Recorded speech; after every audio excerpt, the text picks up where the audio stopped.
Hello aspirants, I welcome you all back into my channel S exam. और आज जो हम पेपर कर रहे हैं वो सीपीओ के 3 अक्टूबर का शिफ्ट 2 कर रहे हैं।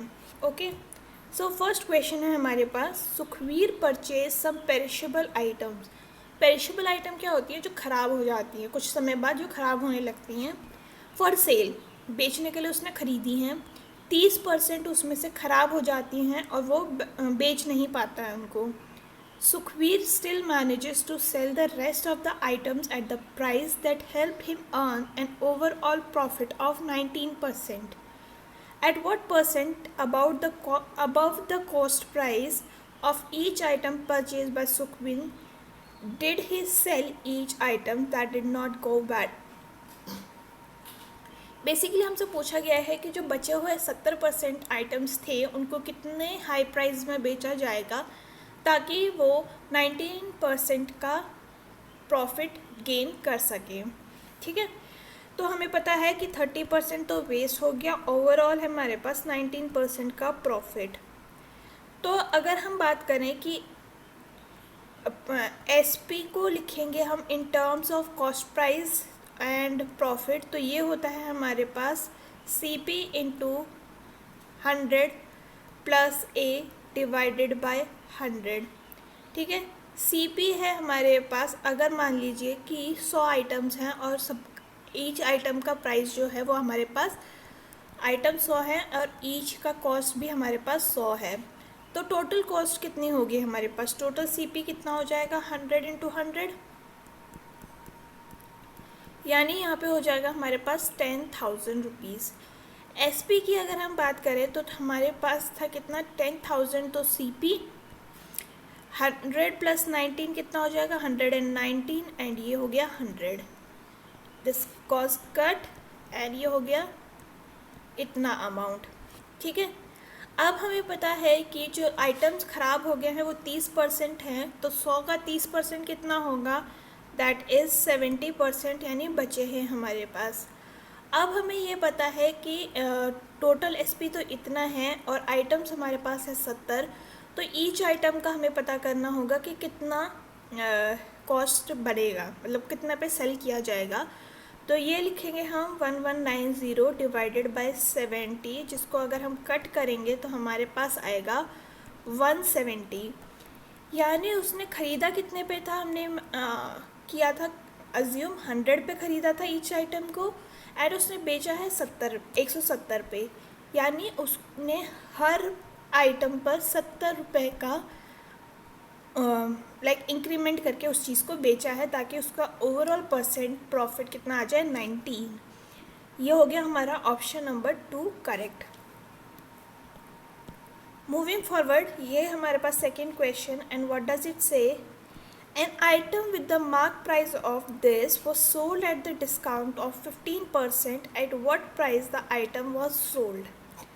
ठीक है, अब इसमें आपको क्या करना है कि मार्क प्राइस लिखना है 1940, डिस्काउंट आपको 45 का दिया है, यानी 85/100।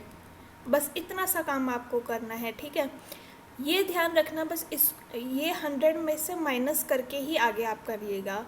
तो इसको जब आप सॉल्व करेंगे, ये 0 से 0 हट गया, ये 2 गया, ये हो गया कितना? 17, एंड ये गया 8 एंड 7। इसको जब हम मल्टीप्लाई करेंगे तो हमारे पास आएगा 1649, जो कि है हमारे पास option number 3। Next question is this, question number 3, and what does it say? A hostel mess required 217 eggs for a week. How many eggs will it require in total for month of July, August and September? बहुत easy question है। 7 दिन के लिए हमें कितने चाहिए? 217 अंडे चाहिए, राइट। अगर हम एक डे का मान लें कि कितना करेंगे हम, क्योंकि वीक्स तो हमें काउंट करने में क्या पता ऊपर नीचे हो जाए, तो एक दिन का हमारे पास आ गया कितना? 31 अंडे हमें एक दिन में चाहिए।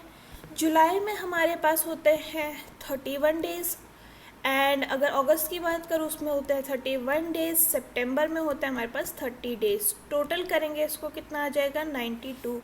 सिंस एक दिन में हमें 31 चाहिए तो 92 में हमें कितने चाहिए इंटू 31 करेंगे। देखिए हमें इसको कैलकुलेट करने की भी ज़रूरत नहीं है, लास्ट के 2 यूनिट डिजिट देखिए, लास्ट में तो हमें पता है 2 ही आएगा, यहाँ 2 नहीं है, यहाँ 2 नहीं है, यहाँ 2 नहीं है, ऑप्शन नंबर 3 हमारा यहाँ करेक्ट हो गया। ठीक है, no need to calculate fully क्योंकि हमें स्टेप्स के मार्किंग यहाँ पे नहीं दी गई है जैसे स्कूल में होती थी, हमें टाइम बचाना है। Next is find the greatest number which when divided by this this and this leaves a remainder 5 in each case. Find the greatest number which when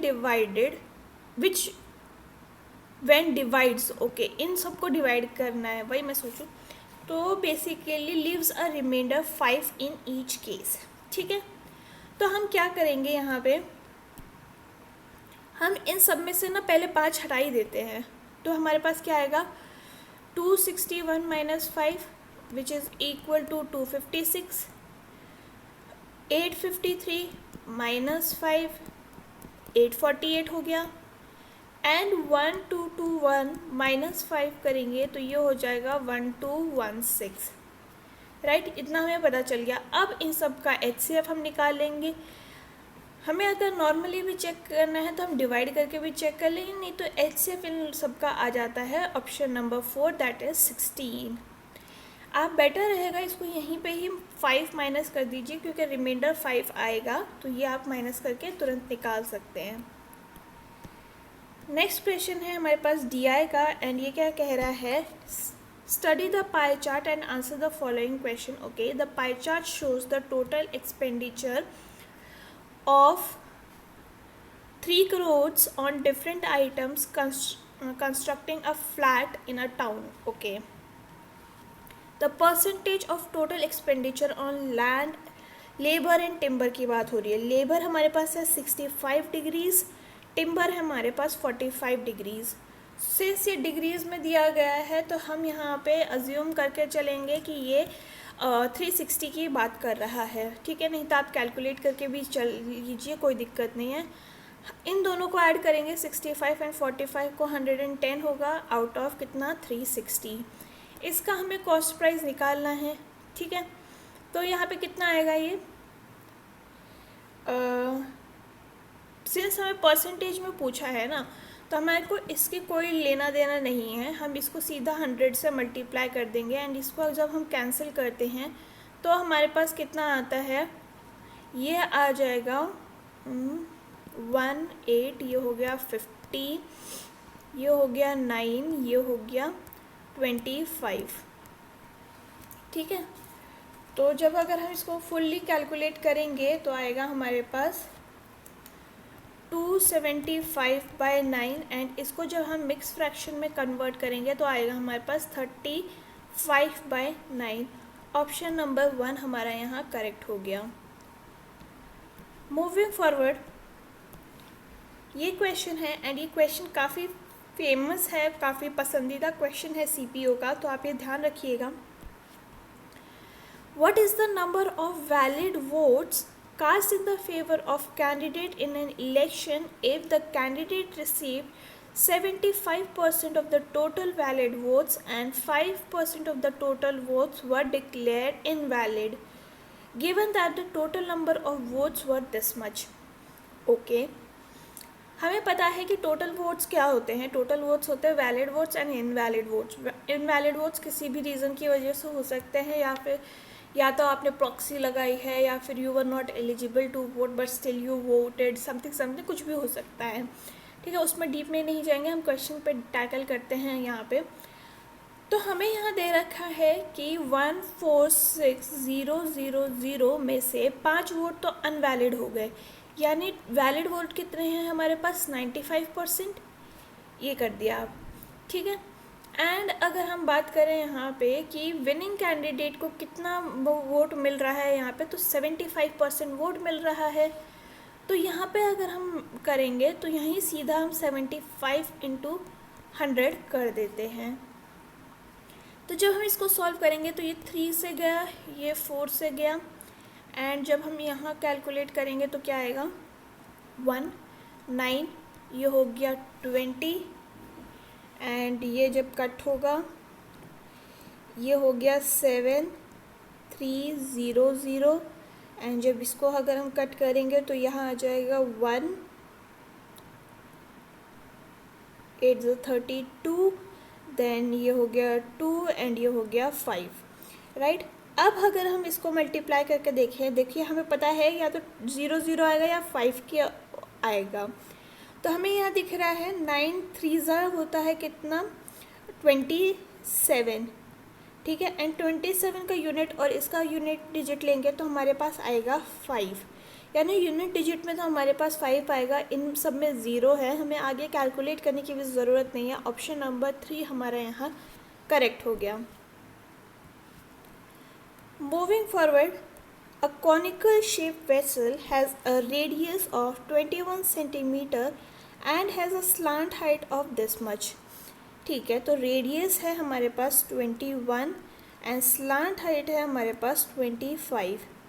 If the curved part of the vessel is to be painted white, find the cost of painting at rupees this much। Cost हमें दिया गया है, ठीक है। तो इस question का मतलब क्या है कि हमें ये वाला एरिया पेंट करना है ना, तो यानी हमें इसका कर्व सरफेस एरिया पेंट करना है। इनडायरेक्टली उन्होंने हमें कर्व सरफेस एरिया पूछा है, और कौन का कर्व सरफेस एरिया कितना होता है पाई आर एल, जिसमें आर का वैल्यू क्या होता है दैट इज स्लांट हाइट, ठीक है। एंड जब हम इसको सॉल्व करते हैं तो हमारे पास क्या क्या आ रहा है 22/7 इंटू 21 इंटू 25, एंड इसका कॉस्ट ऑफ पेंटिंग भी हम साथ में ही ऐड कर देते हैं दैट इज़ 1.5, राइट। इसको हम कट करेंगे 3 के साथ, पॉइंट हटा के नीचे 0 लिख देंगे, ये हो गया 3, ये हो गया 2, यहाँ से ये हो गया 11। अब अगर हम देखें कि 3 इंटू 1 इज़ 3 एंड ये हो गया 9 इंटू 5 लास्ट में 5 आता है, तो ये दोनों ऑप्शन तो हट गए हैं। हमें क्या करना है 25 इंटू 9 का मल्टीप्लाई करना है, राइट, और तो कुछ नहीं है, यहाँ पे 11 भी तो है, इंटू 11, ठीक है। एंड हमें पता है कि ये बहुत बड़ा नंबर जा रहा है दैट इज़ 25 इंटू 99, तो ये वाला इसका ऑप्शन हो जाएगा that is option number 1 which is equal to 2475 rupees लगेंगे इस कोनिकल सरफेस को पेंट करने के लिए। सो नेक्स्ट क्वेश्चन की ओर आगे बढ़ते हैं, एंड हमारे पास है ये वाला क्वेश्चन, एंड इसमें क्या कह रहे हैं कि P एंड Q है जो कि अगर एक साथ काम करें तो 30 दिन में करते हैं, Q एंड R मिलकर 24 दिन में करते हैं, R एंड P मिलकर 20 दिन में करते हैं। तीनों ने साथ मिलकर काम करना शुरू किया है, पर Q और R जो है वो 10 दिन बाद काम छोड़ देते हैं, तो P जो है वो रिमेनिंग वर्क को कितने दिन में करेगा, ये क्वेश्चन है हमारे पास। तो लेट्स डू वन थिंग कि P प्लस Q का हम लिखते हैं, एक मिनट, P प्लस Q की अगर हम बात करते हैं ये कितने दिन में करता है 30 दिन में करता है। Q एंड R हमारा लेता है 24 दिन, R एंड P लेता है हमारा 20 दिन, एंड इन तीनों का अगर हम LCM लेते हैं तो हमारे पास कितना आता है, ये आता है 120, ठीक है। तो PQ का कितना आ गया हमारे पास 3, यहाँ आ गया 5 और यहाँ आ गया 6, 3 नहीं सॉरी 4, ठीक है। तो अब अगर हम बात करें इन सब का टोटल करेंगे तो हमारे पास आएगा 2P Q and R is equal to, यहाँ कितना आ गया 15, यानी अगर हम बात करें तो PQR 15/2 यूनिट काम ख़त्म करते हैं, मतलब उनकी एफिशिएंसी इतनी है, राइट।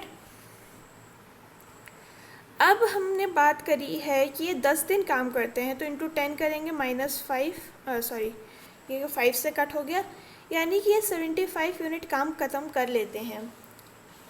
120 में से जब हम 75 को माइनस करते हैं तो हमारे पास बचता है 45 यूनिट का काम, राइट। अब हम अगर देखें तो पी क्यू तो हमारे पास 4 था, क्यू आर हमारे पास 5 था, आर पी हमारे पास 6 था।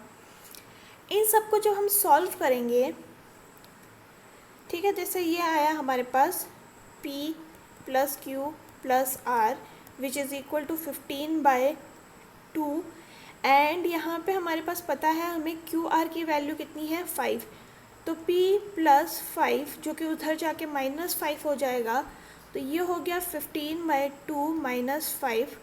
इसको सॉल्व करते हैं तो हमारे पास आ जाएगा 5/2, यानी कि जो हमारे पास है p का एफिशिएंसी वो 5/2 की है। 45 यूनिट का काम हमारे पास बचा है, एंड रिमेनिंग वर्क जो है वो कितने टाइम में p कर लेगा, तो उसको हम करेंगे 2/5, ठीक है। जब इसको सॉल्व करेंगे तो यहाँ आ जाएगा 9 which is equal to 18 days, यानी 18 डेज़ और लगाकर p इस काम को ख़त्म कर लेगा। Moving forward, the greatest possible length that can be use to exactly measure the length this and this, ये सारे टोटल जो लेंथ है उसको एक कंबाइंड मिलाकर कितने में कर लेंगे। तो बेसिकली हम इसको सारे को ना सेंटीमीटर में कन्वर्ट कर लेते हैं, क्योंकि देखो सेंटीमीटर्स में दिया गया है। तो 6 मीटर को सेंटीमीटर में कन्वर्ट करने के लिए 100 से मल्टीप्लाई करेंगे, यानी कि यह आ जाएगा हमारे पास कितना 600 सेंटीमीटर पहला, और 5 मीटर 25 सेंटीमीटर को जब हम कन्वर्ट करते हैं तो हमारे पास कितना आ जाएगा, ये आ जाएगा 525, और इसको अगर हम करते हैं तो ये आएगा 1250, ठीक है। एंड जब हम इन सब का HCF निकालते हैं तो हम लोगों को पता है कि ये कितना आएगा। तो देखिए अगर हम इसको लिखें तो हम इसको कैसे लिखते हैं, 6 × 100, ठीक है। इसको हम लिखेंगे 5 × 100, एंड ये अगेन 25 को अगर हम सेपरेट कर देते हैं एंड 50 को भी सेपरेट कर देते हैं, तो यहाँ आ जाएगा हमारे पास 25, ठीक है।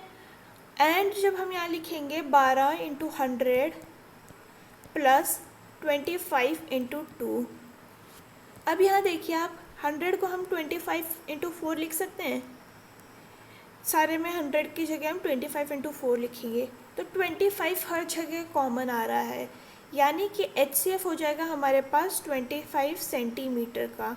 सिंस यहाँ सेंटीमीटर में आ रहा है, हमें उसको मल्टीप्लाई मीटर में कन्वर्ट करने के लिए 100 से डिवाइड करना पड़ेगा, which is equal to 0.25 metres, जो कि है हमारा option number 1।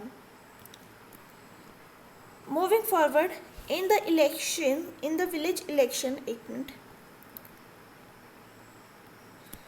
Shahrukh got 80% of the total valid votes, okay. 10% of the votes were invalid. If the total votes were 4,500, then find the number of valid votes that the other candidate got. ठीक है, हमें पता है शाहरुख को मिला है 80%, total invalid vote थे 10%। मान लीजिए वैलिड वोट्स को अगर हमें काउंट करना है तो हमारे पास आएगा, सिंस टोटल वोट्स थे हमारे पास 4,500, 10 उसमें से इनवैलिड हो गए, यानी 90 बचे। 90/100 अगर हम करते हैं तो हमारे पास ये कितना आ जाएगा, 4050। इनवैलिड वोट्स की बात करते हैं तो वो तो हमारे पास, इसको हम 4500 से माइनस कर लेंगे, आ जाएगा हमारे पास 450, राइट। अब अगर हम बात करें कि शाहरुख को वैलिड वोट, ये वैलिड है ये इनवैलिड है, आई भी लिख देती हूँ यहाँ पे, शाहरुख को वैलिड वोट में से 80% मिला है, तो यानी अदर कैंडिडेट को कितना मिला होगा, 20%। सिंस हमें अदर कैंडिडेट की ही बात करी है, हम उसी का ही कैलकुलेट कर लेते हैं, 4050 × 20 कर लेते हैं हम, तो ये आ जाएगा 100, ये कैंसिल, इसको अगर हम सॉल्व करते हैं तो यहाँ आएगा हमारे पास 0 1 एंड ये हो गया 8 10 वोट्स जो हैं वो हारने वाले इंसान को मिले हैं। 11th क्वेश्चन देख रहे हैं अभी हम।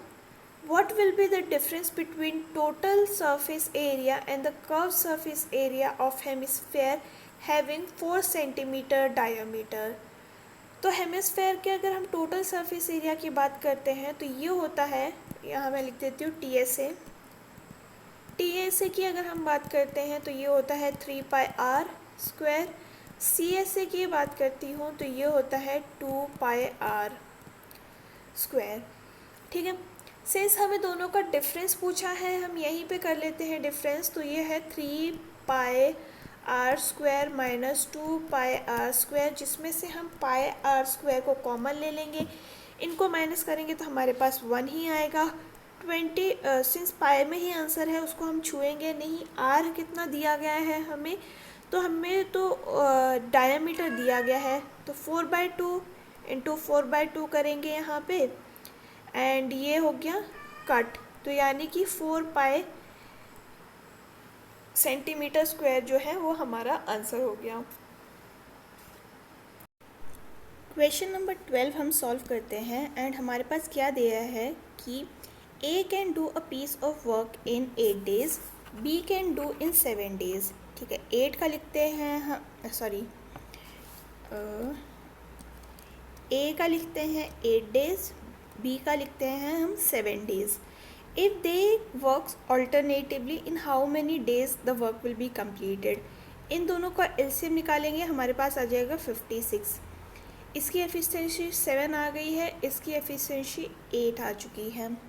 ठीक है, अब हमें पता है कि 2 दिन में ये कितना काम करते हैं। सिंस ये ऑल्टरनेटिव काम कर रहे हैं तो पहले दिन तो 7 यूनिट काम हो गया, दूसरे दिन 8 यूनिट काम होगा, तो 2 दिन मिलाकर कितना यूनिट काम हो रहा है, 15 यूनिट काम हो रहा है।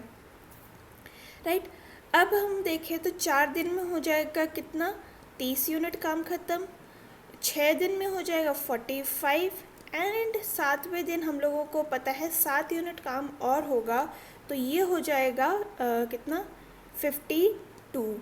ठीक है, हमारे पास अभी भी 4 यूनिट काम बचा है, एंड ये 4 यूनिट काम कौन करेगा, तो ये करेगा B। लेकिन B की एफिशिएंसी कितनी है, 8, तो हम यहाँ लिखेंगे 7 दिन तो कम्प्लीटली हो गए, 4/8 इसको और करना है, यहाँ पे इसको हम कैंसिल आउट कर देंगे तो ये 1/2 हो गया, आंसर हो गया हमारा 7 1/2। ये मत समझना आप ये मिक्स फ्रैक्शन में लिखा है हमने, ठीक है, इट्स जस्ट दैट मैं इसको अलग से लिख देती हूँ इससे अच्छा। 7 दिन तो ये टोटल हो गए, 4/8 काम बचा हुआ है भी, ये 1/2 डेज़ में हो जाएगा, यानी कि 7 1/2 डेज़ में ये टोटल काम ख़त्म कर लेंगे। मूविंग फॉरवर्ड, क्वेश्चन नंबर 13 है हमारे पास ये question. The cost of painting a total surface area of 30 metre high solid right circular cylinder at the rate this is equal to this much। Okay, find the volume हमें पूछा गया है। ठीक है, तो टोटल सरफेस एरिया हमें कितना है, टोटल सरफेस एरिया हमें पता करना है, तो हम क्या करेंगे, टोटल कॉस्ट हम पता कर लेते हैं, ये इतनी है, तो दैट इज़ 18425, एंड हमें पता है कि पर मीटर के हिसाब से 25 रुपये ले रहे हैं, इसको हम डिवाइड कर देंगे तो हम आ जाएगा इसका 737। इसको कैलकुलेशन को इजी बनाने के लिए ना आप क्या कर सकते हैं, नीचे 4 से मल्टीप्लाई कर दीजिए, ऊपर भी 4 से मल्टीप्लाई कर दीजिए। सिंस नीचे 0 आ जाएंगे तो वह कैंसिल आउट करना ईजी हो जाएगा। ये एक तरीका है सॉल्व करने का, कुछ और क्वेश्चंस में भी आप ये यूज़ कर सकते हैं। तो हमें पता चल गया टोटल सरफेस एरिया कितना है, 737। अब हमें ये भी पता है कि टोटल सरफेस एरिया का फुल फॉर्मूला क्या होता है, तो ये होता है 2πr r+h। राइट, तो अब हम इसमें ना वैल्यूज़ पुट करना शुरू करते हैं। तो इसकी वैल्यू कितनी है, टोटल 737। अब हम इसको यहाँ एक्सपैंड करते हैं 22/7, r का हमें पता नहीं है, r+30, ये हो गया 737। एंड इसको जब हम कैंसिल आउट करना शुरू करेंगे, इसको हम उधर ले जाते हैं इससे अच्छा, तो हमारे पास कितना आ रहा है, ये गया 2 टाइम्स एंड ये गया कितना 67, तो ये हो गया 67 इंटू 7 इस तरफ आ जाएगा, इट्स 469, और ये हो गया 4r प्लस 30। इसको जब हम एक्सपैंड करेंगे हमारे पास आ जाएगा वैल्यू कितना 4r² plus 120r minus 469 is equal to 0, right, is equal to 0। अब हम इसको क्या करेंगे ना, पूरा तो 4 से डिवाइड होगा नहीं, तो यानी कि हमारे पास अब इसकी r की वैल्यू फाइंड करनी है, विच इज़ इक्वल टू या तो 7/2 आएगा या फिर -67/2 आएगा, पर माइनस में तो हो नहीं सकता, यानी 7/2 रेडियस आ गई है। अब हमें वॉल्यूम में इसका फॉर्मूले वैल्यूज़ को डालना है। वॉल्यूम का फॉर्मूला क्या होता है सिलेंडर का, तो ये होता है πr²h, तो पाई हो गया हमारा 22/7, r हो गया हमारा 7/2 इंटू 7/2, और h हमारा कितना था 30, ठीक है। तो ये 7 से 7 कट, ये 11 और ये 15, इसको सॉल्व करेंगे हम तो आ जाएगा हमारे पास 1155, which is equal to option number 3। Question number 14 की हम बात करते हैं, तो हमारे पास क्या दिया गया है, What is the length in centimeter of transverse common tangent between two circles with radius 6 centimeter and 4 centimeter given that the distance between the two centers is 14 centimeter? Okay, fine.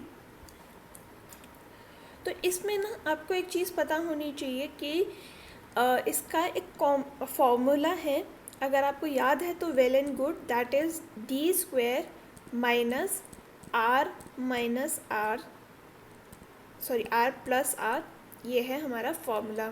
इसका स्क्वायर रूट निकाल लेंगे। d हमारे पास क्या है, distance हमारे को दे रखा है कितना 14, ठीक है। कैपिटल R हमारे पास कितना है 6 और स्मॉल r है हमारे पास 4, ये कर देंगे हम। 14 का स्क्वायर हमको कितना पता है, 14 स्क्वायर इज़ 196 एंड ये हो गया -100 विच इज़ इक्वल टू √96, या रूट रह गया, एंड √96 को हम कैसे लिख सकते हैं 4√6 सेंटीमीटर्स। तो ये हो गया हमारा answer option number 2, right. Next question है हमारे पास, हमें इसकी वैल्यू फाइंड करनी है, ठीक है। तो हमें ये पता चल रहा है कि इसको हम कैसे लिख सकते हैं, a² माइनस b² का फॉर्मूला यहाँ लगाएंगे, तो हमें पता है कि इसको हम लिखेंगे sin² a whole square minus cos² a whole square, and ये हो गया cosec² a, ठीक है। इसको एक्सपैंड करना शुरू करते हैं, तो हमें पता है यहाँ पे हम लिखेंगे sin² a plus cos² a, and यहाँ लिखेंगे sin²।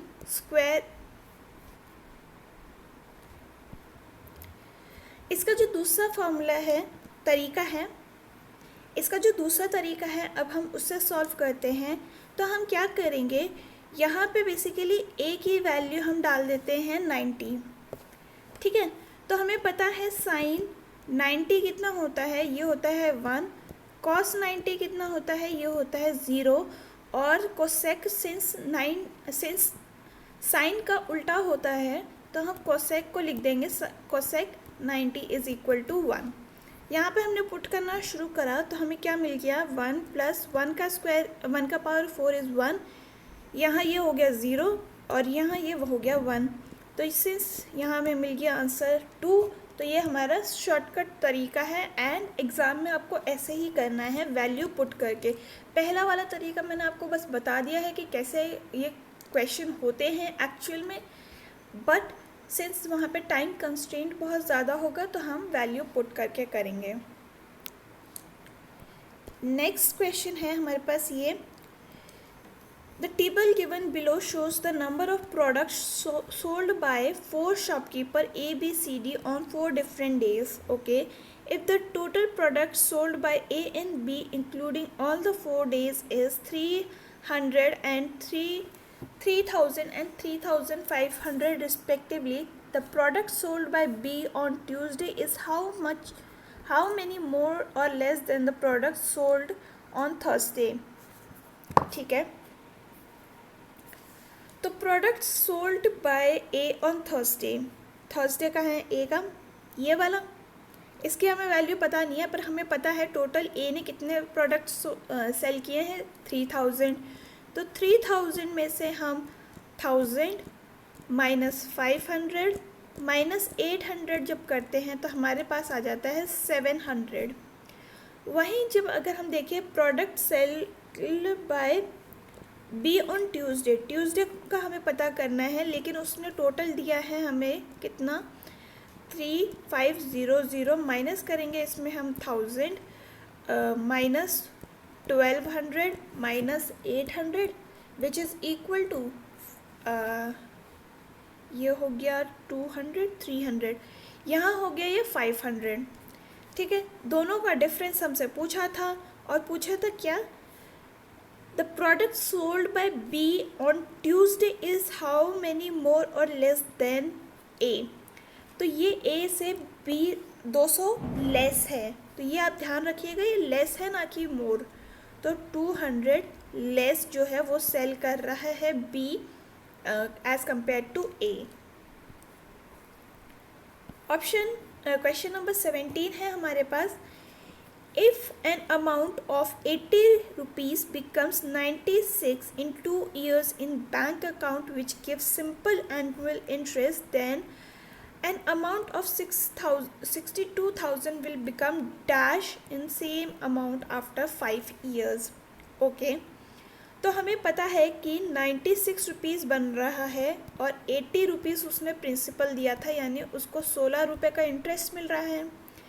SI का फॉर्मूला क्या होता है, it's P into R into T by 100। 16 हमें पता है कि इंटरेस्ट है, प्रिंसिपल अमाउंट हमारे पास 80 है, आर हमें पता नहीं है, T इज़ 2 और ये हो गया 100, ये कैंसिल, ये हो गया 2 एंड हमें ये पता चल गया कि आर की वैल्यू हो गई 10, यानी रेट लग रहा है 10% का। हमें अब इस पे पता करना है, प्रिंसिपल हमारे पास दे रखा है 62,000 एंड 5 इयर्स का टाइम दे रखा है, हमें 10% का रेट है, 100 से डिवाइड कर देंगे, इसको कैंसिल आउट करते हैं तो हमें क्या मिल रहा है, हमें पता चल गया यहाँ पे देखिए कि 1 0 तो यहाँ से लगेगा, 1 0 यहाँ से लगेगा और 5 इंटू 2 लगेगा, तो यहाँ पे 3 0 तो लास्ट में आएंगे ही। यहाँ 3 0 नहीं है, यहाँ 3 0 नहीं है, यहाँ 3 0 नहीं है, ऑप्शन नंबर 4 करेक्ट हो गया, आपको कैलकुलेट करने की भी ज़रूरत नहीं पड़ी है। ठीक है, क्योंकि कैलकुलेशन का टाइम हमें बचाना है, एग्ज़ाम में हमारे पास ज़्यादा टाइम नहीं होता है, सो इसलिए हम ये वाले तरीके यूज़ करते हैं। क्वेश्चन नंबर 18 की बात करते हैं, if A is proportional to B, B is proportional to 1 by C and C is proportional to D, ठीक है, then the relation between A and D is, तो देखिए प्रोपोर्शनल जब हम हटाते हैं ना तो हम एक K लगा देते हैं, K क्या होता है, कांस्टेंट होता है, कुछ भी वैल्यू हो सकती है, तो A is equal to K भी लिख सकते हैं, B is equal to K by C लिख सकते हैं और C is equal to KD लिख सकते हैं, लिख दिया हमने। अब अगर हम ये देखें कि B की इसमें जो B है उसकी जगह हमने K बाई C लिख दिया, तो A is equal to K square by C हो गया। अब इस C की जगह हम ये वाली वैल्यू लिख देंगे, तो ये हो जाएगा A is equal to K square by KD, ये कट गया, यानी A जो है हमारा वो equal to K by D हो गया। सिंस जब अगर हमें ये हटाना है कांस्टेंट को तो हम वापस से प्रोपोर्शनल साइन लगा देंगे, तो ये हो जाएगा A proportional to 1 by D, option number 1 हमारा यहाँ करेक्ट हो गया। क्वेश्चन नंबर 19 ये दे रहा है हमें, the study of given table and answer the following question. The table show the production of 5 types of car P, Q, R, S, T by the company from the year this. Okay, 1989 से 1994 तक दे रखा है हमें P, Q, R, S, T. ठीक है. During the period 1989 to 1994, which type of car featured the continuous increase in the production? Okay, तो देखिए P को अगर हम ध्यान से देखें तो P पहले तो 20 पे गया, फिर 16 पे गया. ठीक है, तो ये कम हो रहा है, यानी P हमारा ऑप्शन नहीं होगा. Q को अगर हम देखते हैं तो ये तो Q पहले ही ईयर में कम हो गया, ये भी हटाइए. R भी हमारा कम हो गया. अब हम इसको देखें S को, तो 4 से 6 पे गया, 6 से 10 पे, 10 से 16, 20, 31, ये हमारा प्रोग्रेस में जा रहा है, यानी ऑप्शन नंबर 1 हमारा यहाँ करेक्ट हो गया. इवैल्यूएट इसको. ठीक है, तो ये ना बोर्ड मास का क्वेश्चन है एंड हमें पता है कि हम सबसे पहले इस वाले को टैकल करते हैं. तो 4/3 डिवाइड बाय 2 अगर हम करते हैं तो हमारे पास कितना आ रहा है यहाँ पे, 4/3 माइनस है. ओके, तो 4/3 माइनस 2 करेंगे तो इसकी वैल्यू आ गई हमारे पास 2/3. अब हमें ब्रैकेट सॉल्व करते जाना है. ठीक है, इनर ब्रैकेट से शुरू करेंगे तो 5.4 माइनस 2.3 करेंगे तो इसकी वैल्यू आ गई हमारे पास 3.1. 6.5 माइनस 3.1 करेंगे तो हमारे पास आ गया 3.4. 8.6 माइनस 3.4 करेंगे हमारे पास आ गया 5.2 एंड 6.9 माइनस 5.2 करेंगे तो हमारे पास आ गया 1.7. ऑप्शन नंबर 4 हमारे यहाँ करेक्ट हो गया. नेक्स्ट क्वेश्चन है हमारे पास, a thief is noticed by a policeman from a distance of 300 metres. Okay, जो थीफ है वो starts running and policeman starts chasing him. ठीक है, the thief and police runs at the rate of 11 kmph and 13 kmph respectively. After running for how many kilometers will the policeman will be able to catch the thief? तो देखिए इस question में ना हमेशा policeman को ज़्यादा तेज़ भागना पड़ेगा in order to catch the thief, because जो थीफ है वो ऑलरेडी एक हेड स्टार्ट पर है. ठीक है, डिस्टेंस हमें कितना दे रखा है, ये दे रखा है 300 मीटर्स. स्पीड दे रखी है थीफ के 11 किलोमीटर है, पुलिसमैन की 13 दे रखी है. ये रिलेटिव स्पीड का क्वेश्चन है एंड सिंस दोनों ही एक ही डायरेक्शन में भाग रहे हैं तो ये हो जाएगा -13 माइनस 11 करते हैं, हमारे पास आ जाएगा 2 kmph.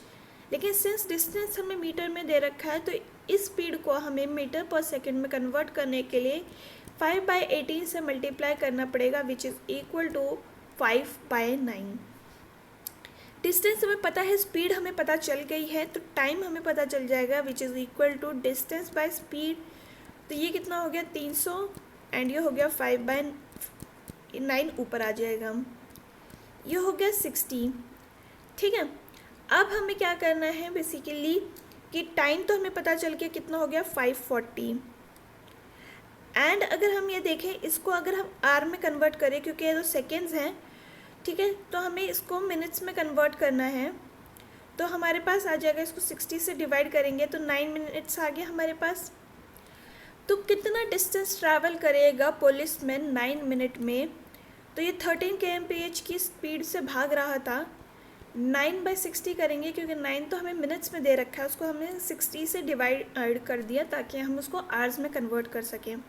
एंड जब हम इसको सॉल्व करते हैं तो हमें क्या मिलता है, ये हो गया 30, ये हो गया 20, इसको हम 5 से मल्टीप्लाई कर देंगे ताकि नीचे हो जाएगा 100 एंड ऊपर भी जब हम 5 से मल्टीप्लाई करेंगे तो 13 × 15 हो गया हमारे पास 195/100 which is equal to 1.95 kilometres. यानी कि इतना डिस्टेंस भागने के बाद पुलिस जो है वो चोर को पकड़ लेगी. क्वेश्चन नंबर 22 की बात करते हैं. A sum of 1 lakh rupees was taken from bank at the rate of 7% to be compounded annually for 5 years. Find the compound interest. Direct formula है इसका, अमाउंट हमें पता है, CI में क्या होता है, P 1 plus R by 100 and ये हो गया T. यहाँ पे हो गया हमारे पास 1 लाख हो गया प्रॉपर. 1 प्लस 7 बाय 100 एंड ये 5 साल के लिए है, राइट. इसमें अगर हम इसको सॉल्व करते हैं तो ये हो गया 1 lakh rupees into 107 by 100, 107 by 100, 107 by 100 and ये हो गया इसका पूरा एक्सपेंशन. ठीक. एंड जब हम इसको सॉल्व करेंगे तो हमारे पास क्या आएगा, हमारे पास आएगा 140,255. ये हमारा अमाउंट है, ध्यान रखिएगा इस चीज़ को. ठीक है. तो इसमें से जब हम principal amount that is 1 lakh rupees हटा देते हैं तो हमें मिल जाएगा यहाँ पे 0225 लास्ट में एक ही में है, that is this answer. And ये हमारा जो है ये इंटरेस्ट के रूप में दिया गया है. सिंस हमें इंटरेस्ट पूछा गया था, हमने 1 लाख रुपीज़ प्रिंसिपल वाला हटा दिया है. ये ध्यान रखिएगा, कंपाउंड इंटरेस्ट में जो फॉर्मूला होता है उसमें अमाउंट आता है एंड SI में जो फॉर्मूला होता है उसमें हमें SI ही मिलता है. क्वेश्चन नंबर 23 देख रहे हैं. The curve surface area of cone whose base is 7 centimeter and slant height is 10 centimeter is. तो इसका हमें सरफेस एरिया पूछा है, उसका फॉर्मूला क्या होता है, पाई आर एल. आपको मेंसुरेशन के हर क्वेश्चन के फॉर्मूलेज बाय हार्ट होने चाहिए. अब हमें बस इसमें सिंपल फॉर्मूला पुट करना है which is equal to this. 7 का हमारा रेडियस दिया है, स्लांट हाइट हमें 10 की दी है, इसको कट करेंगे 220 हमारा आंसर आ गया. जनरली मैं बोलती नहीं हूँ लेकिन आप ध्यान देखिए, ये वाला इस इंसान ने मतलब जिसका ये पेपर है उसने ये वाला क्वेश्चन छोड़ दिया है. आपको ऐसे क्वेश्चंस नहीं छोड़ने हैं बिकॉज ये एक स्कोरिंग मार्क्स है, मतलब क्वेश्चंस हैं. आप हो सकता है इनके पास ज़्यादा टाइम ना बचा हो, तो ये गलती आप नहीं करिएगा कि एक सेक्शन में आपने ज़्यादा टाइम दे दिया है एंड दूसरा सेक्शन आपका बिल्कुल ही छूट जाए, जैसे कि ये ईजी क्वेश्चंस. नेक्स्ट है, a sector of circle has central angle of 45 degrees, arc length of 22, find the radius. तो बेसिकली सेक्टर हमें दे रखा है, आर्क लेंथ है हमारी 22, सेंट्रल एंगल है हमारे पास 45, रेडियस हमसे पूछा है. ठीक है. तो अगर हम यहाँ पे बात करें आर्क लेंथ की वैल्यू क्या होती है, तो ये होता है बेसिकली आर्क किसका फॉर्मेशन है, आर्क फॉर्म करता है सरकमफ्रेंस का. तो हमें यहाँ पे लिखना है theta by 360 into 2 pi R. 2 pi R हमारा सरकमफ्रेंस का वैल्यू मतलब फॉर्मूला होता है, राइट. आर की वैल्यू हमें कितनी दे रखी है 22, थीटा हमें कितना दे रखा है 45 बाय 360 हम यहाँ लिखते हैं into 2 into 22 by 7 into R. ये कट हो गया, 45 और 9 को हम करेंगे तो ये 1/8 हो गया, ये 4 हो गया. एंड अगर हम देखें तो ये r इज़ इक्वल टू, ये दोनों उस तरफ चले जाएंगे विच इज़ इक्वल टू 28, यानी रेडियस हो गया हमारे पास 28. क्वेश्चन नंबर 25 हमारे को दे रखा है the least common multiple of this. ठीक है. तो फैक्टर्स निकालेंगे हम 210 के. 210 का फैक्टर निकालने के बाद हमें मिल रहा है 2, 3, 5 एंड 7. वहीं अगर हम 336 का फैक्टर निकालते हैं तो हमें मिलता है 2 की पावर 4, 3 एंड 7. 504 के फैक्टर्स हम निकालते हैं तो ये है 2 की पावर 3 इंटू 3 की पावर 2 इंटू 7. तो अगर हम इन तीनों का LCM निकालेंगे तो हमारे को आ जाएगा कितना, 2 की पावर 4 इंटू 3 की पावर 2 इंटू 5 इंटू 7. जो मैक्सिमम है ना वो हमें लेने हैं. तो 2 की पावर 4 यहाँ मैक्सिमम था, 3 का पावर 2 यहाँ मैक्सिमम था, 5 भी दे रखा है, 7 भी दे रखा है. इन सबको जब हम मल्टीप्लाई करेंगे तो हमारे पास आ जाएगा 5040 answer, which is option number 1। Next है एलसीएम ऑफ फ्रैक्शन पूछा है हमसे। तो जब एलसीएम ऑफ फ्रैक्शन पूछा जाए ना, तो जो भी पूछा है वो ऊपर आएगा।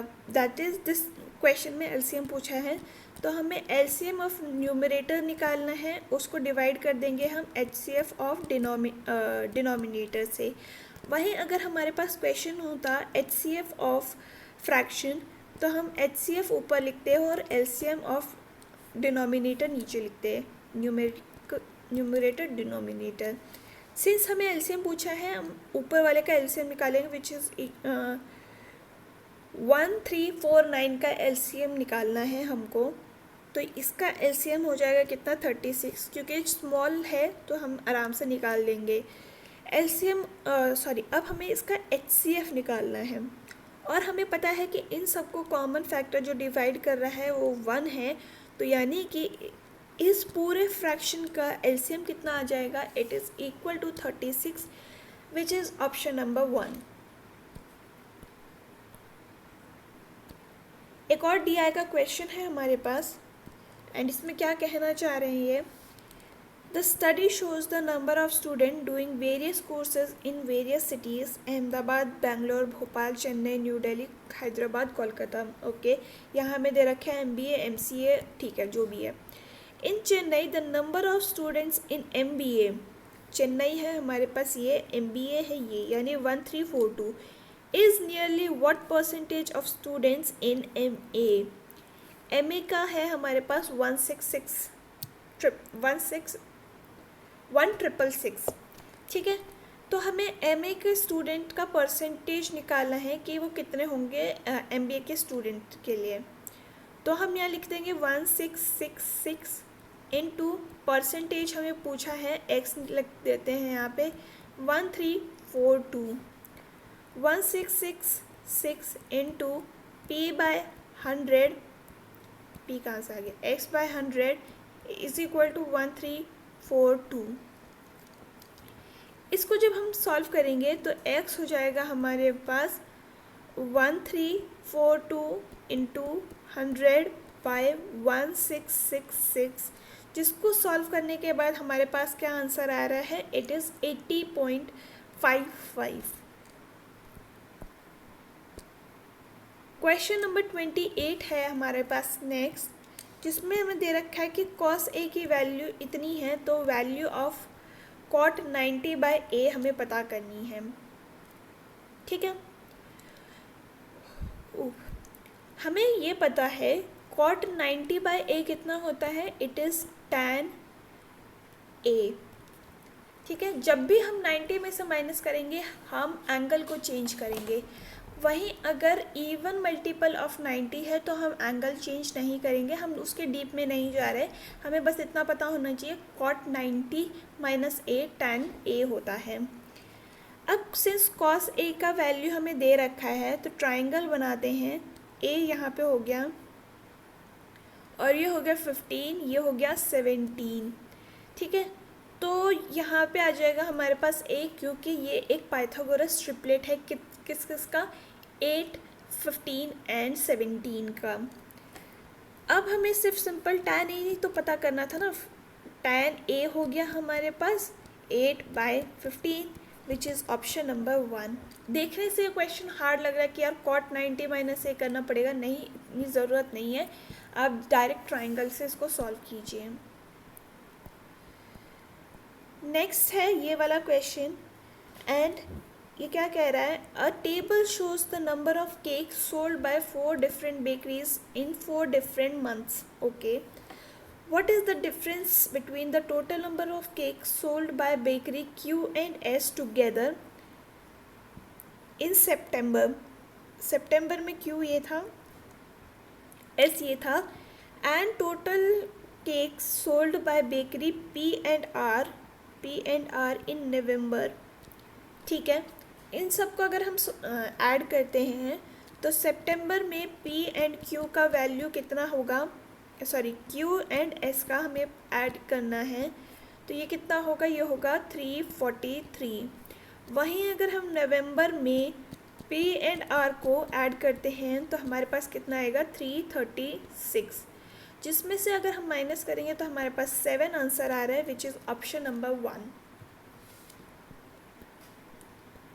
नेक्स्ट है हमारे पास क्वेश्चन नंबर 30 एंड ये क्या कह रहा है कि the volume of right circular cone having the base diameter 14 centimeter is this। तो हमें perpendicular height of the cone पूछी है। कोन का वॉल्यूम का फॉर्मूला क्या है, that is 1/3 pi R square H. ठीक है, ये इसका फॉर्मूला है। कोन का कितना हमें दे रखा है 196 पाई, एंड यहाँ हमें दे रखा है 1/3 पाई को हम एज इट इज़ लिखेंगे क्योंकि दूसरी साइड भी पाई है। डायमीटर हमें 14 दे रखा है, दैट इज़ 7 × 7 हो जाएगा। रेडियस में एच हमें पता करना है। पाई से पाई कैंसिल हो गया, 7 ये हो गया 2 × 14 और ये हो गया 56, ये हो गया 8। ठीक है, ये कट हो गया, ये हो गया 4, यानी एच का हो गया कितना 4 × 3 12 सेंटीमीटर। ऑप्शन नंबर 2 हमारा यहाँ करेक्ट हो गया। मूविंग फॉरवर्ड हमारे पास है क्वेश्चन नंबर 31 एंड ये क्या कह रहा है, हमें पता करना है बेसिकली इसका एलसीएम। तो मैंने आपको पहले वाले क्वेश्चन में भी बताया था कि जब एलसीएम दे रखा है तो ऊपर वाले का एलसीएम होगा और डिनोमिनेटर का एचसीएफ होगा। तो एलसीएम ऑफ 381 और 9 का क्या होगा, तो हमें पता चल रहा है कि ये 81 ही होगा इसका एलसीएम। और वहीं हमें इसका एचसीएफ पता करना है तो क्या होगा 2 होगा। तो यानी ये हो जाएगा option number 2 81/2। Moving forward question number 32 है हमारे पास ये क्वेश्चन कि A/L and M/B is equal to 1, इसका वैल्यू है ये, तो इसका वैल्यू क्या होगा।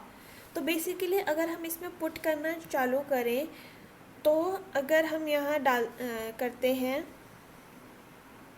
क्या करें, इसको अगर हम 1 ले लें, L को 2 ले लें, M को 1 ले लेते हैं और इसको भी 2 ले लेते हैं। ठीक है, ओके, तो ये तो 1 हो रहा है, पर अगर हमें यहाँ पे दिख रहा है कि B में हमारे पास 2 आ गया, यहाँ हमारे पास 1 है, N अगर हम लें, N और C तो हमें पता ही नहीं है ना। ठीक है, तो अगर हम यहाँ पे 2 और 1 लेकर plus n/c is equal to 1 लेते हैं तो हमें पता चल रहा है क्या कि n/c का वैल्यू हो जाएगा 1 - 2 दैट इज़ -1। ठीक है, यानी कि n का वैल्यू हो जाएगा -1 और c का हो जाएगा 1, राइट। अब हम इसमें पुट करना शुरू करते हैं, विच इज़ l का वैल्यू हमें था 2, a हमें 1 दिया था, यानी ये हो गया 2/1, एंड इसमें अगर हम c लिखें तो c था हमारे पास 1 एंड n था हमारे पास -1। तो इसको अगर हम करेंगे तो ये हो जाएगा 2/1 - 1 which is equal to 1। Answer option number 3 हमारा यहाँ करेक्ट हो गया। क्वेश्चन नंबर 33 की बात करते हैं। The perimeter of sector of a circle is 24, radius हमें दे रखा है 3 सेंटीमीटर, तो हमें उस सेक्टर का एरिया पता करना है। सेक्टर हमें क्या पता है, सेक्टर होता है एक पिज़्ज़ा की स्लाइस की तरह जो होता है, उसको हम सेक्टर कहते हैं। इसका हमें एरिया पता करना है। तो पेरीमीटर का फॉर्मूला क्या होता है, ये होता है θr + 2r। ठीक है, पेरीमीटर हमें दे रखा है 24, थीटा हमें पता नहीं है, r की वैल्यू है 3 एंड +2 × 3 कर देंगे तो ये हो जाएगा 3θ + 6 दैट इज़ 24। यहाँ पे आ जाएगा यानी 18 और ये हो गया 3θ, थीटा की वैल्यू आ गई हमारे पास कितनी इज़ इक्वल टू 6। ठीक है, एंड अब हमें एरिया पता करना है इसका। तो हमारे को पता है कि एरिया का वैल्यू क्या होता है, दैट इज़ θ/2π और ये हो गया πr²। ठीक, जब अब हम इसको सॉल्व करेंगे तो हमें क्या दिख रहा है, थीटा की जगह 6 पुट करेंगे, ये हो गया 2 एंड यहाँ पे हो गया हमारे पास क्या पाई पाई तो कैंसिल हो गया, आर इज़ 3 जो कि हो गया 9, यहाँ से ये कैंसिल हो गया, is equal to 27। Option number 3 हमारा यहाँ करेक्ट हो गया। नेक्स्ट है 34th क्वेश्चन, एंड ये क्या कह रहा है कि the table shows the production of 5 types of car PQRST by the company from 1989 to 1994. During the period of 1989 to 1994, which type of car featured continuous decrease in the production? ठीक है, तो हमें P की तो ज़रूरत ही नहीं है check करने की, क्योंकि P तो ऑप्शन में ही नहीं है। QRST हमें यहाँ पे चेक करने हैं। तो हमें दिख रहा है कि Q पहले ये 10 पे गया, ओके, डिक्रीज़ हो रहा है, लेकिन यहाँ 14 आ गया विच इज़ इंक्रीज़, तो Q तो नहीं होगा। R की अगर हम बात करते हैं तो ये 21 से 17 पे आया, 17 से 16, 15, 13, 8, यानी ये कंटिन्यूस डिक्रीज़ दिखा रहा है, यानी इसका आंसर हो गया option number C, that is R। यहाँ पे अगर हम देखें तो हमें दे रखा है कि इसका वैल्यू हमें पता करना है, राइट। तो देखिए, इनका हमें वैल्यूज़ अगर नहीं पता है तो हम इसको क्या लिखेंगे, cos 90 माइनस 65 लिख सकते हैं हम इसको, बाय sin 25 प्लस करेंगे 5 sin 90 माइनस 90, एंड ये हो गया cos 71, एंड यहाँ हो गया 3 cos 90 माइनस 28, एंड ये हो गया sin 62। ठीक है, अब हमें यहाँ पे दिख गया कि जब यहाँ 90 है तो हमें इसको चेंज करना पड़ेगा, राइट। तो यहाँ हो गया sin 25, ये हो गया sin 25, यहाँ हो गया 5 cos 71 cos 71, और ये हो गया 3 sin 62, एंड ये नीचे भी sin 62 हो गया। तो ये सब तो कैंसिल हो गया, हमें मिल गया 1 + 5 - 3 विच इज़ इक्वल टू 3, जो कि है हमारा option number 4। Moving forward, Swastik saves 20% of his income while spends the remaining amount on food, rent, education and shopping. 15% of income is spent on food while 12,800 is spent on rent, इतना ही education पे जा रहा है, shopping पे इतना जा रहा है। Amount spent on shopping is 11.25% of total expenditure. How much money he spent on food?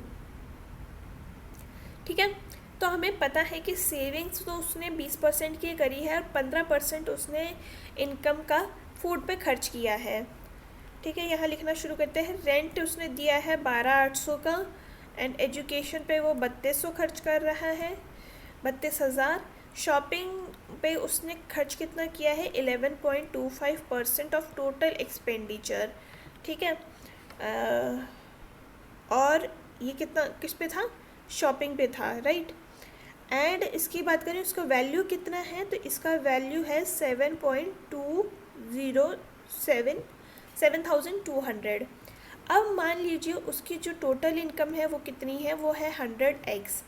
ठीक है, तो सेविंग्स हो गई उसकी कितनी, सेविंग्स हो गई उसकी 20x, एंड एक्सपेंडिचर हो गया उसका 80x।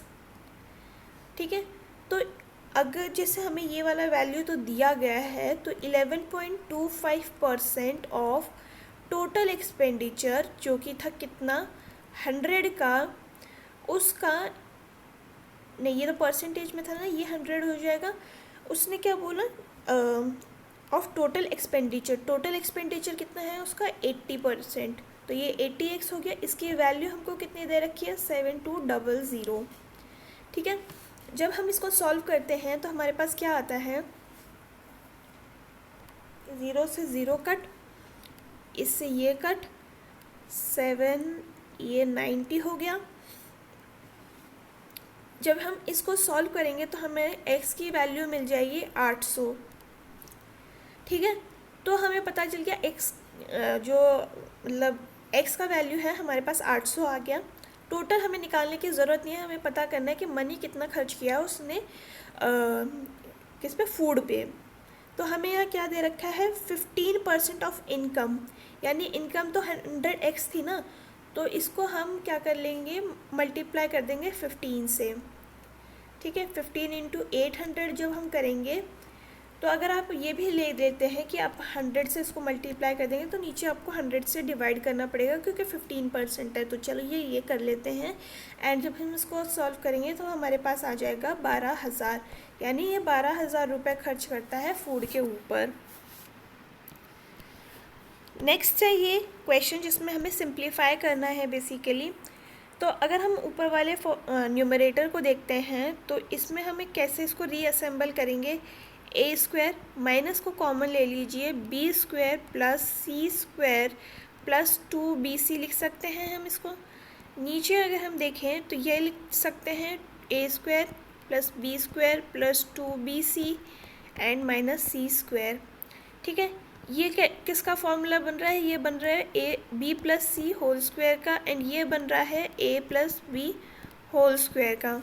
तो ये है हमारे पास A square plus B plus C whole square divided by A plus B whole square minus C square. ठीक है, अब हम अगर इसको देखें तो ये हो रहा है, नहीं यहाँ माइनस था सॉरी, और ये तो माइनस है ही, तो ये ए स्क्वायर माइनस बी स्क्वायर, इसको हम होल एक तरीके से लेके देखते हैं। तो ये आ रहा है हमारे पास A minus B minus C, और ये हो गया A plus B plus C. ठीक है, एंड नीचे भी हमारे पास आ जाएगा A plus B plus C, and ये हो जाएगा A plus B minus C. ठीक है, अब हम इसको अगर सॉल्व करें तो ये और ये तो कट हो गया, एंड हमारे पास आ जाएगा A minus B minus C divided by A plus B minus C, which is हमारा ऑप्शन नंबर 2 करेक्ट हो गया।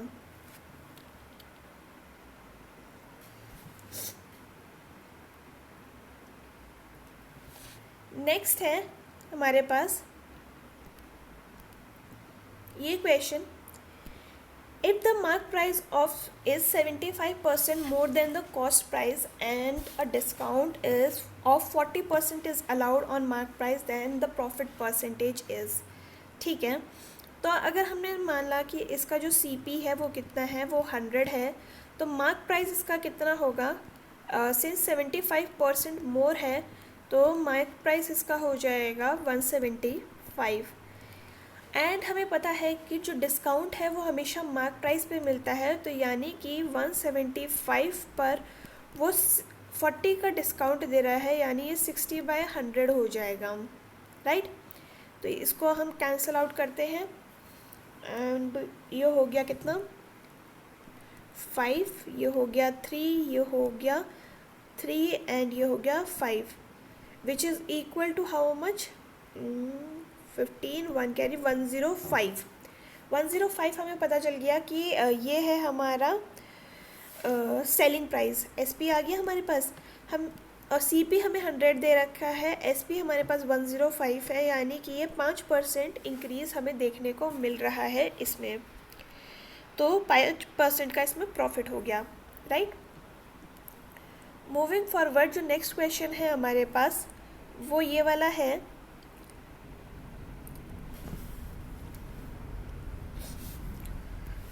हाँ, तो यहाँ पे है हमारे पास कि in what ratio must a shopkeeper mix 2 type of rice worth 55 पर kg एंड 70 पर kg। ओके, 2 राइस हम लोगों को दे रखे हैं जो कि है 55 का और है एक 70 का। So the average cost of the mixture is 65 rupees पर kg। ठीक है, तो हम लोगों को दे रखा है, एक है 55 का, एक है 70 का, एंड इसको मिक्स करके हमें बनाना है 65 का। तो 70 माइनस 65 करेंगे, हमारे पास आ जाएगा ये, 65 माइनस 50 करेंगे, ये हो गया 10, तो ये हो गया 1:2। ठीक है, यानी 1:2 के रेशियो में इनको मिक्स करना पड़ेगा ताकि हम इस कंबाइंड राइस का जो मिक्सचर है उसको 65 रुपीज़ में बेच सकें। ये क्वेश्चन है हमारे पास, what is the value of the given expression. ठीक है, तो हमें इसका बेसिकली एलसीएम निकालेंगे, सिंप्लीफिकेशन का क्वेश्चन है। एलसीएम इसका कितना आ जाएगा 48। तो ये हो गया 4 से मल्टीप्लाई, ये हो गया 3 से मल्टीप्लाई, और ये हो गया कितना 6 से मल्टीप्लाई। तो हो जाएगा 4 + 3 + 6 divide by 48 which is equal to 13/48। Option number 1 हमारा करेक्ट हो गया। मूविंग फॉरवर्ड, क्वेश्चन नंबर 41 हमारे पास ये है, एंड इसमें हमें दे रखा है कि for a triangle ABC, okay, हम यहाँ बना लेते हैं ABC का हमारे पास ट्राइंगल है BC, एंड इसमें जो है D and E are 2 points on AB and AC, ठीक है, D यहाँ बन गया, E यहाँ बन गया, such that AD is 1/6 of AB, AE is 1/6 of AC and BC is 22। BC हमें दे रखा है 22, ठीक है। AD हमें कितना दे रखा है 1/6 of AB, ठीक है, डन। तो AD और AE की अगर हम AB का अगर हम रेशियो निकालें तो ये 1/6 दे रखा है। AE एंड AC का देखें तो ये 1/6 दे रखा है हमको, ठीक है। और अगर हम इसमें सिमिलैरिटी वाला कॉन्सेप्ट लगाएं तो हमें पता चल रहा है कि इसमें DE और BC का जो रेशियो आएगा वो भी 1/6 आना चाहिए। पर BC हम लोगों को पता है कितना दे रखा है, ये दे रखा है 22।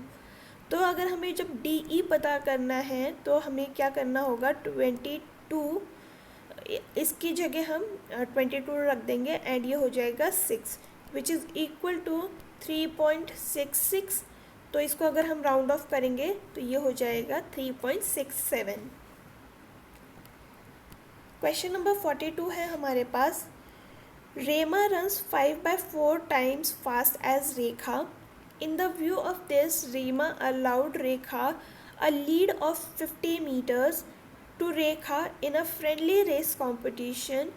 With what distance from starting point were both Reema and Rekha meet. तो आपने देखा होगा कि ऐसे जब हेड स्टार्ट दिया जाता है ना किसी को, वो बेसिकली उसका प्लस पॉइंट बनता है। तो ये दोनों एक फ्रेंडली कंपटीशन कर रहे हैं। स्पीड ऑफ रीमा हमें कितनी दे रखी है, रीमा लिख देती हूँ मैं R, 5/4 ऑफ रेखा, ठीक है, यहाँ रेखा कर देते हैं इसको। तो रिलेटिव स्पीड की अगर हम बात करें तो ये हो जाएगा कितना 5/4 RE minus RE is equal to, ये कितना आ गया, ये हो गया RE/4।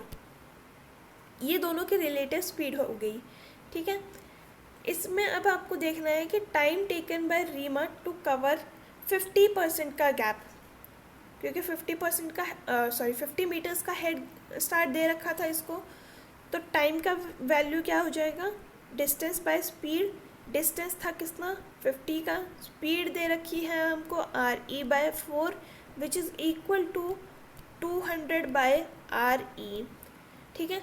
अब हमें पता क्या करना था कि कितना डिस्टेंस पे वो मीट करेंगे, राइट। तो डिस्टेंस का फॉर्मूला क्या होता है, speed into time, and speed हमें पता है कितनी दे रखी है RE/4, एंड टाइम कितना है 200/RE।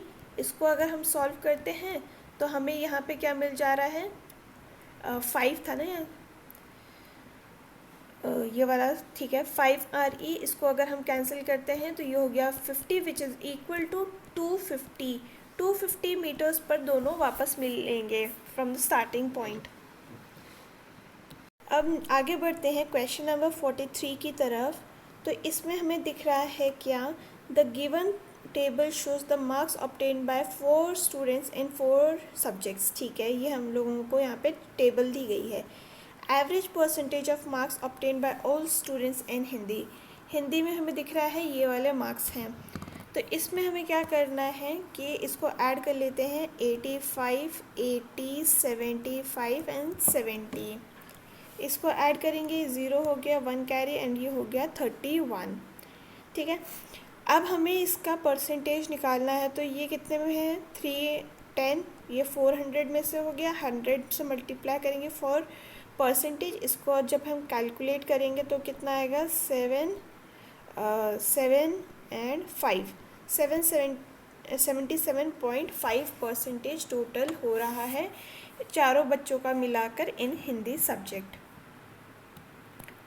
मूविंग फॉरवर्ड, ये क्वेश्चन है हमारे पास, अगर कॉट की वैल्यू इतनी दी गई है तो इसका वैल्यू कितना एंड इस चीज़ का वैल्यू ये है तो पी का वैल्यू कितना होगा। ठीक है, तो हमें पता है कि हम ट्राइंगल बना लेते हैं। यहाँ पे कॉट होता है 3, 4 एंड सिंस 3 and 4 हम लोगों को दिया गया है by Pythagoras triplet, we know यहाँ पे 5 आएगा। बाकी आप चेक भी कर सकते हैं कि 3 स्क्वायर प्लस 4 स्क्वायर कितना होता है 25 एंड इसको अगर हम रूट करेंगे तब हमारे पास आ जाएगा कितना 5। ठीक है, तो ये आ गया हमारे पास। अब हम इसमें ये वाली वैल्यूज़ पुट करना शुरू करते हैं। तो 5p तो हमें दे रखा है, कॉस थीटा हमें दे रखा है, तो कॉस थीटा कितना हो जाएगा 4/5, इसका स्क्वायर हमें पता करना है। साइन थीटा का वैल्यू हो जाएगा 3/5 और ये इक्वल टू है किसके, कॉट स्क्वायर के, तो कॉट कितना होगा 4/3 स्क्वायर। ठीक है, यहाँ से हम कट करना शुरू करते हैं। तो 4 स्क्वायर यहाँ से कट हो गया, 4 स्क्वायर यहाँ से कट हो गया एंड अगर हम देखें 5 से 5 कट, ओके। एंड अब हम अगर देखें यहाँ पे तो p का वैल्यू कितना हो जाएगा, ये ऊपर गया एंड ये नीचे जाएगा which is equal to how much, यहाँ पे एक 5 बच गया ना क्योंकि ये तो स्क्वायर था, तो ये हो जाएगा 25 बाय यहाँ पे तो 2 हैं 3 की पावर स्क्वायर, तो 3 की पावर क्यूब हो गया, इट इज़ इक्वल टू 27। 25/27 हमारा आंसर हो जाएगा। क्वेश्चन नंबर 45 की बात करते हैं कि a train requires 15 seconds to cross train B of length 300 meters moving in an opposite direction. ठीक है, and in an opposite direction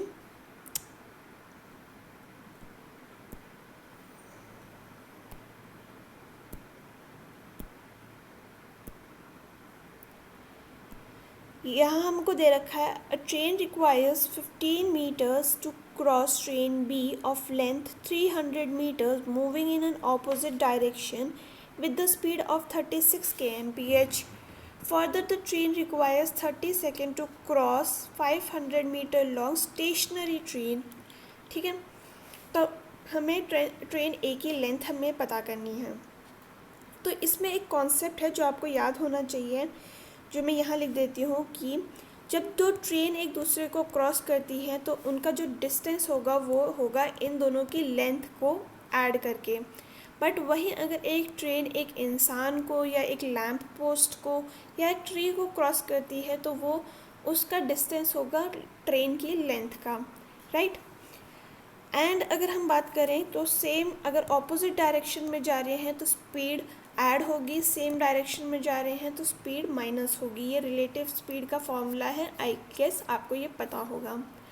ठीक है, एंड हमें क्या दे रखा है यहाँ पे, स्पीड ऑफ ट्रेन बी दे रखी है which is equal to how much 36।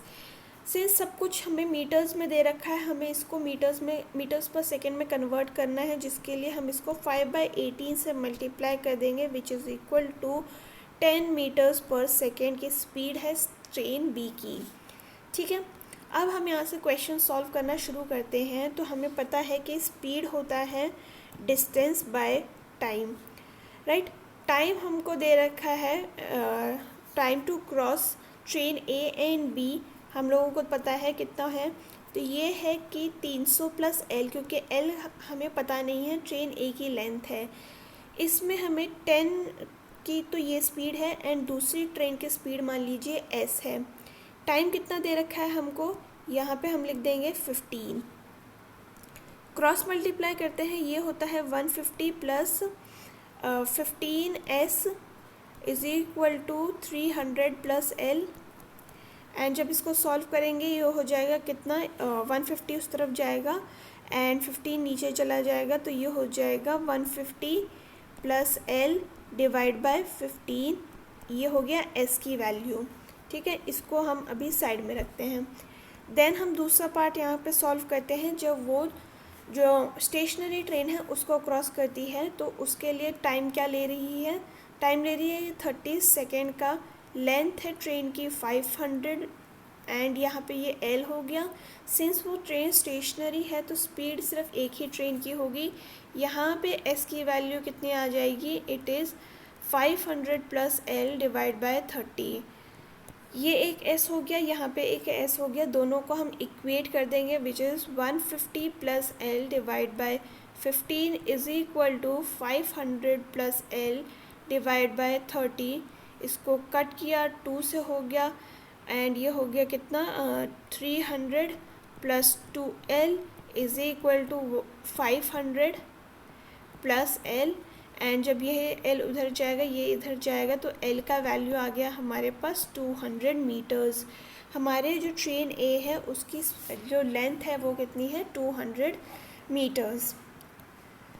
Moving towards question number 46, the difference between the selling price on of article at profit 10% and 7% is 6 rupees, then the cost price of the article is।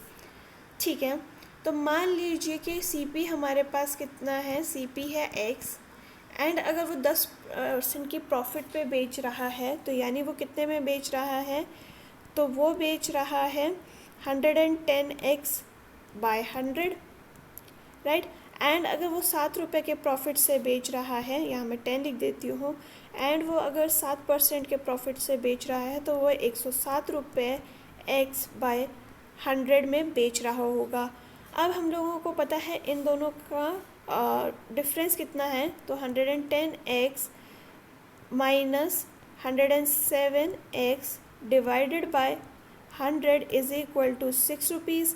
ये हो गया 3/100 is equal to 6। ये cancel out हो गया, x की value हो गई 200, यानी कि हमने जो एज्यूम किया था CP इज इक्वल टू x वो है 200 रुपये of the article. Moving forward, question number 47, ये क्या कह रहा है, the pie chart shows the national budget expenditure in the year 2019 if ₹850 billion was spent on in 2019 for the interest on debt and military, then what would have been the total expenditure for that year। ठीक है, देखिए interest on death and military इतना दे रखा है, इन दोनों को हम जब ऐड करते हैं तो 6 + 62 कितना होता है, विच इज़ इक्वल टू 68%। हमें पता गया है कि 68% of E is equal to 850, ये हमें दिया गया है 850 बिलियन। ठीक है, तो ये परसेंटेज हटाइए, इसको नीचे लेकर आइए एंड जब हम इसको सॉल्व करेंगे तो ये इधर गया, ये इधर गया, विच इज़ 8/68 एंड जब हम इसको कट करेंगे तो ये आ जाएगा 1250 बिलियन रुपीज़ का एक्सपेंडिचर किया गया है in the year 2019 on the interest on debt and military। 48th question है हमारे पास, John can do a piece of work alone in 20 days while Ravi can do the same piece of work in 28 days। in how many days can a duo complete the same work if they work together। ठीक है, तो John कितने दिन में कर लेता है, 20 दिन में करता है, रवि कितने दिन में करता है, ये 28 डेज़ में कर लेता है। इन दोनों का अगर हम एलसीएम निकालेंगे तो कितना आ जाएगा 40। तो यहाँ पे ये कितना हो गया 7 और यहाँ पे ये हो गया 5। ठीक है, एंड अगर हम अब देखें तो 140 एंड एक दिन में काम कितना हो रहा है, ये हो रहा है 13। ठीक है, इसको जब हम सॉल्व करेंगे तो हमारे पास कितना आएगा, नहीं ये 12 है, सॉरी। एंड अगर हम इसको कट करेंगे 6 एंड ये हो गया 70, ये हो गया 3 एंड ये हो गया 45 एंड 35 एंड जब हम इसको सॉल्व करेंगे तो ये हो गया 11 एंड 2/3, तो हो गया हमारे पास option number 3 correct. Question number 49 की ओर बढ़ते हैं एंड हमें दिख रहा है यहाँ पे at a courier shop the weight of 8 parcels are found to be this much, find the average of the wait.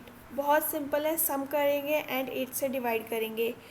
तो यहाँ पे लिखना शुरू करते हैं 1/5, 1.25, 1.35, 750 एंड ये हो गया 950, ये हो गया 0.7 एंड ये हो गया 0.4। यहाँ सब पॉइंट्स में है, इनको ऐड करेंगे हमारे पास क्या आएगा 0 and this is 0, 2 carries 8, 10, 20 and ये हो गया कितना 4 एंड यहाँ पे हो गया ये 7। ठीक है, तो 7.4 है एंड टोटल हमें 8 दिया गया है, इसको डिवाइड करेंगे तो ये आएगा 0.925 which is equal to 925 grams. तो ऑप्शन नंबर सी हमारा यहाँ करेक्ट हो जाता है। मूविंग फॉरवर्ड हमारे पास ये लास्ट क्वेश्चन है ऑफ दिस पेपर। तो the pie chart shows the percentage of 3600 students enrolled in different hobby in the class. The number of students enrolled in painting कहाँ है, येलो है painting which is 15, is approximately what percent of those enrolled in singing है 18। ठीक है, तो हमें पता करना है कि कितना परसेंटेज है। ठीक है, तो हमें पता है कि कितना पेंटिंग है 15% एंड टोटल हमें कितना पता करना है सिंगिंग से विच इज़ 18%। इसका परसेंटेज हम सॉल्व कर लेंगे एंड ये गया 5 से, ये गया 6 से एंड जब हम इसको सॉल्व करते हैं तो ये हो गया 3, ये हो गया 50, 250/3 अगर हम करते हैं तो ये होता है 83.33% एंड सिंस यहाँ पे राउंड ऑफ करके दे रखा है तो 83 हमारा यहाँ करेक्ट आंसर हो जाएगा।